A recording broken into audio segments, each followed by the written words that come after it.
Want healthier plants and bigger yields? It all starts with living soil. Boosting beneficial microbes is the key to strong, resilient plants, and it's easier than you think.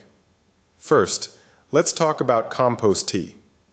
This is a liquid fertilizer packed with bacteria, fungi, and protozoa that break down nutrients and make them more available to plants.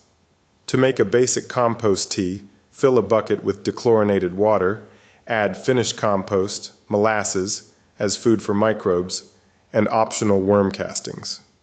Aerate it with a pump for 24 hours, then apply it to the soil or as a foliar spray. Next up, organic amendments, adding worm castings, fish hydrolysate, alfalfa meal, and mycorrhizal fungi to your soil boosts microbial life. Worm castings provide microbes and plant hormones, while fish hydrolysate feeds beneficial fungi. Mycorrhizal fungi form symbiotic relationships with plant roots, extending their reach for nutrients and water. Don't forget mulching. A layer of straw, wood chips, or leaves keeps the soil moist, regulates temperature, and encourages microbial activity.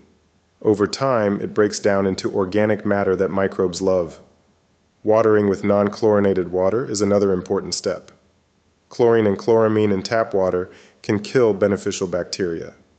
Let tap water sit for 24 hours or use a filter before watering your garden.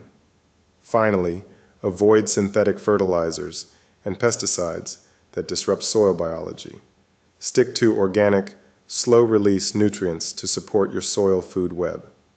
By feeding your soil microbes, you create a self-sustaining ecosystem that leads to stronger plants, better yields, and fewer pest problems. Give it a try and watch your garden thrive. Like and subscribe for more gardening tips.